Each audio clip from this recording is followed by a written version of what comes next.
Let me introduce myself briefly. Kharkiv is a large region in the east of Ukraine with a population of about 2 million people.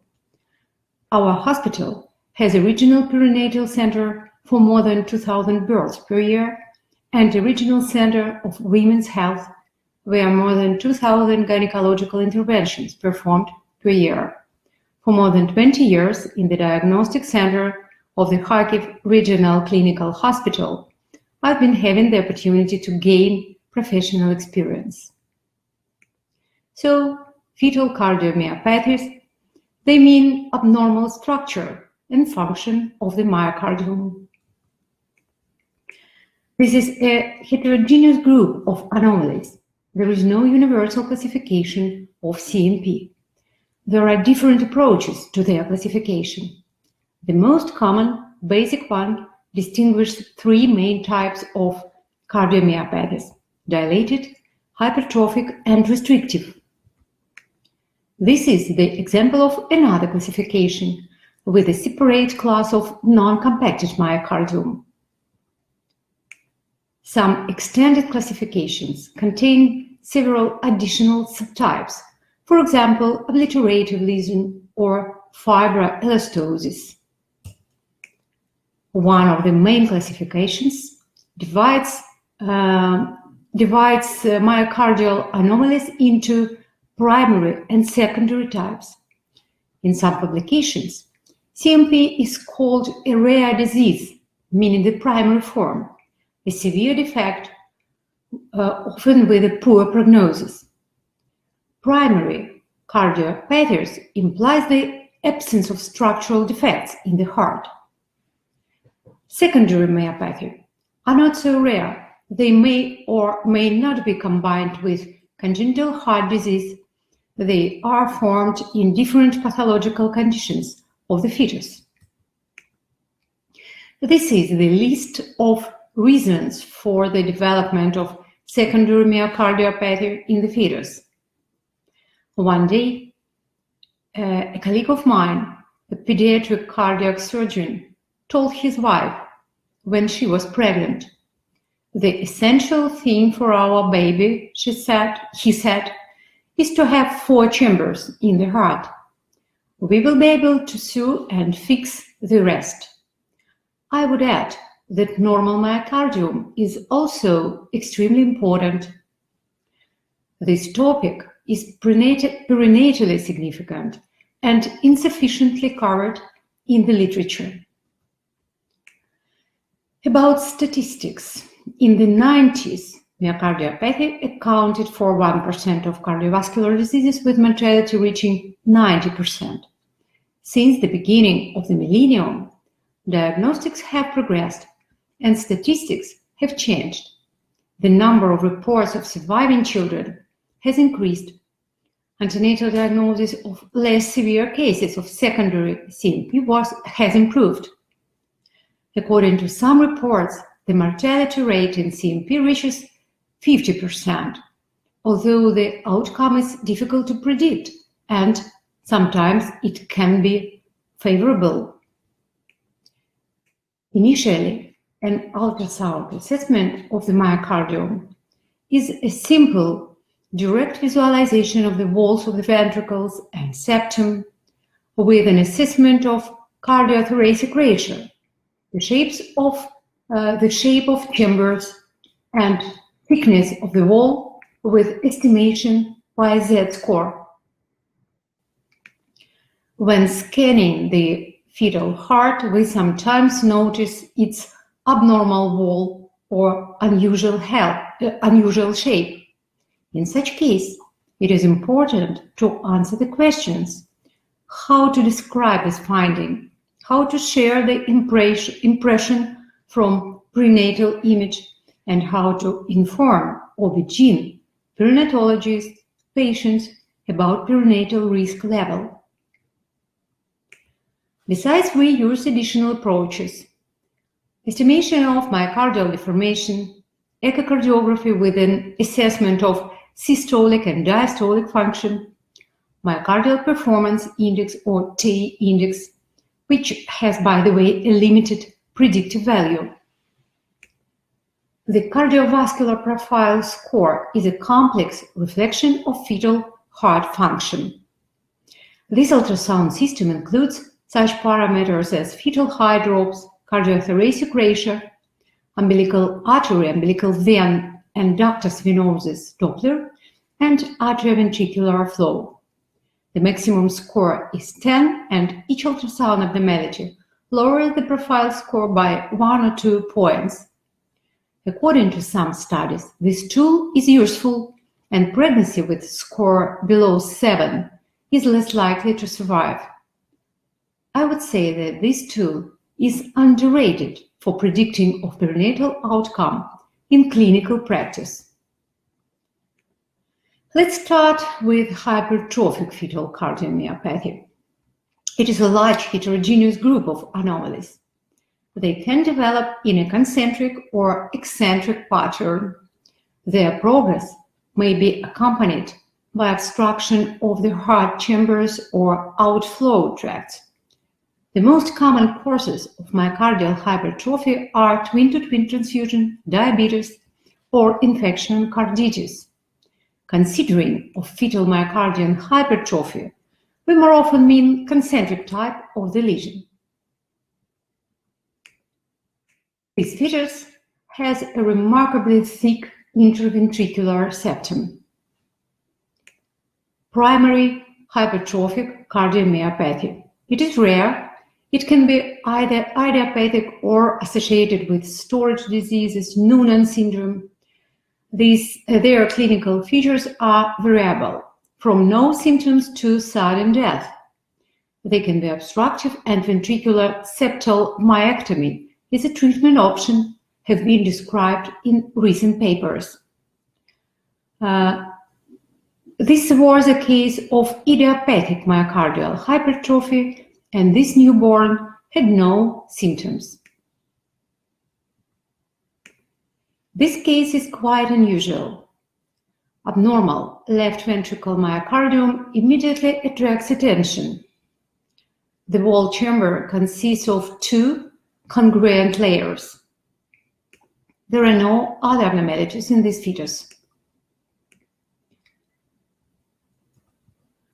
Non-compacted myocardium. Excessively thick, non-compact layer. After birth, the obstruction progressed and the child died on the 7th day of life. One more hypertrophy. Noticeably thick interventricular septum. Diabetic myocardiopathy. We've seen diabetic fetopathy in both pregestational and gestational types of diabetes. The overall prognosis is usually favorable, and the cardiovascular profile does not decrease, although an initial risk of fetal death does exist. In this kid, hypertrophy resolved within first year of life. Sometimes changes in the walls of the heart are obvious, but the reasons are not, and the diagnostic search is necessary. It was an infectious hypertrophic cardiopathy, carditis, and fetal death, unfortunately. The next case, hypertrophic segment of ventricular wall, incomplete heart block due to maternal antibodies. Fetal stable bradycardia from 60 to 70 beats per minute in structurally normal heart. It was the full-term delivery with a favorable general postnatal outcome. The next slide, the new case, the next heart with left ventricle wall hypertrophy. In TTTS recipient, myocardial hypertrophy occurs due to chronic volume overload. This is important because it can lead to functional pulmonary artery atresia, including those after laser treatment. This recipient had congenital heart defect, tricuspid atresia, and hypertrophic cardiomyopathy of the left ventricle, the only functional and overloaded ventricle in this pair of fetuses. Cardiovascular score is usually reduced and always very accurately reflects the risk of fetal death. Cardiac dilation is also a heterogeneous group of abnormalities. Most often they develop when the fetus has anemia or IUDR. They are based on congestive heart failure. Let's see. Huge heart, obviously enlarged cardiothoracic ratio. Dilated myocardiopathy is a result of remodeling of fetal heart. The scenario is common for severe IUDR or selective IUDR in twin.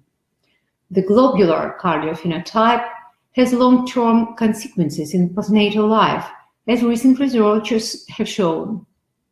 The case is one example of a poor outcome with significantly reduced cardiovascular score. It was as low as 1 score. And soon fetal demise happened. This heart belongs to a fetus with anemia. The shape of the heart resembles the number 8. Fetal anemias can have different origins, immune, infectious, and transfusion causes. Noticeable globular dilation of ventricles surrounded with mild pericardial effusion is a highly specific finding in fetal anemia. The targets of parvovirus are red blood cells, myocardium, and placenta. There are 2 cases of parvoviral fetopathy and cardiomyopathy on this slide. The outcomes were different for these 2 fetuses and correlated with cardiovascular score.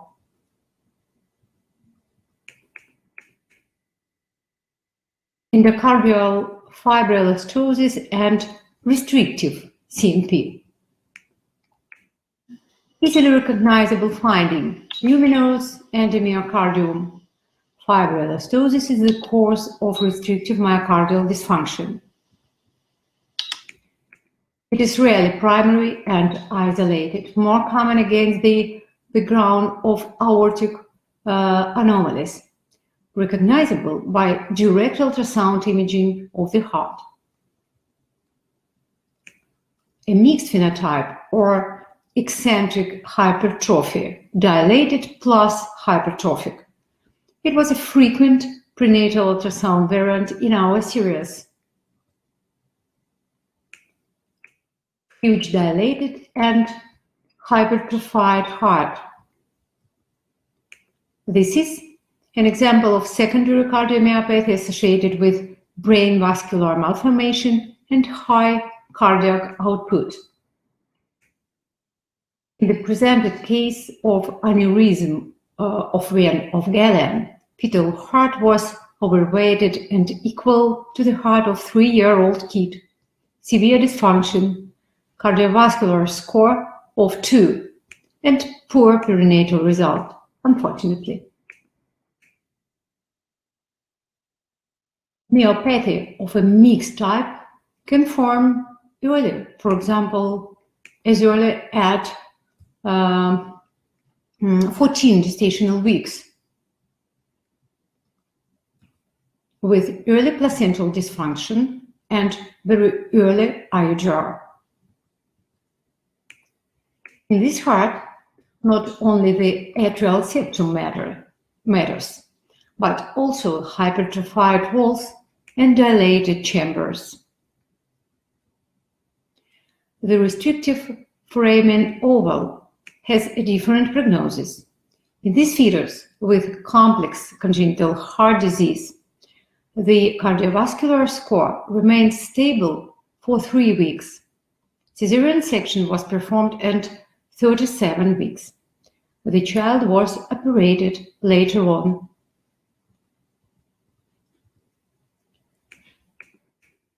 This fetus had myocardial hypertrophy, ventricle dilation, and initial heart drops in the 3rd trimester. 38 gestational weeks, premature intrauterine closure of ductus arteriosus, and mixed cardiomyopathy.